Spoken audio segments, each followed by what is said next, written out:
In my family, I'm the youngest of three girls. And so my sisters and I, we are Nigerian on my dad's side. So we all have names in Igbo. And my sisters have these beautiful names, right? So for example, my oldest sister, her name is Chinelo, and her name roughly translates to the thoughts of God. My middle sister, Nkechi, her name translates to the gifts of God. And my name, Ijeoma, roughly translates to, have a nice trip. And when I was a kid, I had assumed that something traumatic must have happened to my parents. They had had these two children who had inspired the awe of the universe, and then I came around and they decided to forsake God. And I found this really confusing as a child. And when I was 12, I started to be even more confused because I met my grandmother. So my dad's mom moved from Nigeria to where we were in Minnesota because she was sick for better health care. And my grandmother did not speak English. My sisters and I, we don't speak Igbo. And so we had to have my dad translate anything that we said to each other. And this seems like it might be like a tricky situation to navigate, but we knew that my grandmother loved my sisters and I very, very much. And we knew this because she was always incredibly excited to see us. So we'd go to visit my grandmother. She'd see my oldest sister and she would say, Chinelo. She'd see my middle sister and say, Nkeke. And she would see me and she would say, Agbaka. Right, so my name's Ijeoma. And I turned to my dad and I asked him, what's happening? And he says, oh yeah, Agbaka. It's an Igbo word for handbag. So I asked him why. And so he asks his mother, and she explains to him, and then he translates and explains to me that whenever I come to visit my grandmother, I am always at my father's side, like a handbag. But she means that, she thinks I'm always there, I'm a constant. And I thought, well, that's sweet. That's actually kind of nice. And I'm wondering, can we remind her, just a little bit about my actual name? And so in my experience, when Nigerians gather, it's really important to have cable news on all the time, just blaring constantly. And so obviously my father was much more interested in that than whether or not his mother knew my name. To be fair to my father, he would always remind me, he would say, your grandmother, she knows who you are. And I was like, that's fair enough, I am the only one she's calling handbag.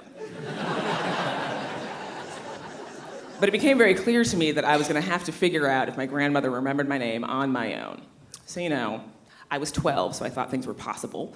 First I thought, well, maybe I can just learn some Igbo. Maybe I can string together enough words in Igbo so that, to ask her if she remembers my name.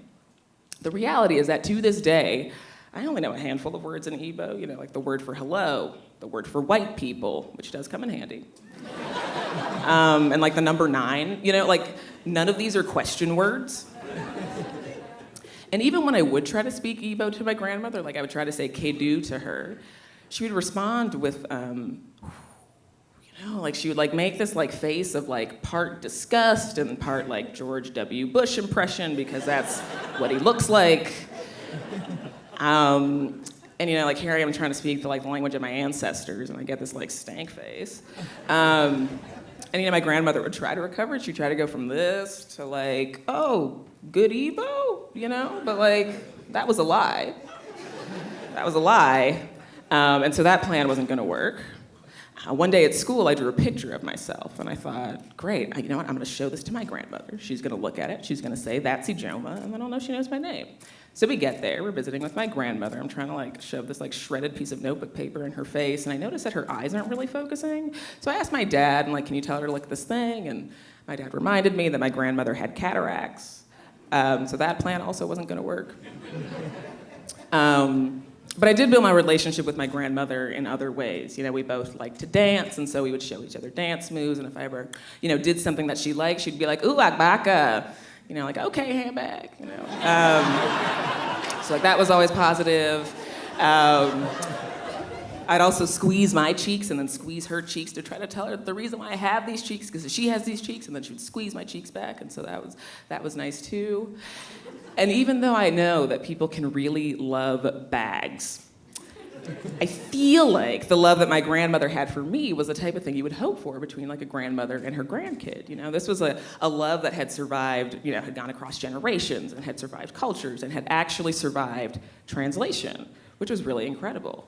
I just didn't know if she knew my name. And you know, this is a question that I, had for years, and then I went off to college, and I was still, a little unsure about all this. And so I moved away, and my grandmother was getting more sick, and she needed more full-time care at the nursing home, and I would visit when I could. And over the years, this question sort of like faded into the background a little bit for me. It became part of the scenery of, the wolf blitzer blitzering, and the Ebo in the air, between my dad and my grandmother that I couldn't understand. And so it wasn't quite as present until one afternoon when we're visiting her, and I hear it. My grandmother says, "Ijeoma." And I am pumped. I am thrilled. I have no idea what my dad and my grandmother are saying. They're just speaking in a language I can't understand, but I can assume that they're just singing my praises, we love Ijeoma so much. She's so awesome. Isn't she poppin'? Yes. And as soon as there's a break in the conversation, as soon as someone stops talking, I jump in and I'm like, "Yes, Daddy, we did it." He's a little confused. And I was like, "That's fair enough. I will give more details." And I was like, "She said my name. She remembers." My dad takes a minute to translate this conversation that he's just had in another language. And he looks at me and he says, Oh, I told her we were leaving. She wants me to drive safe. She wants me to have a nice trip.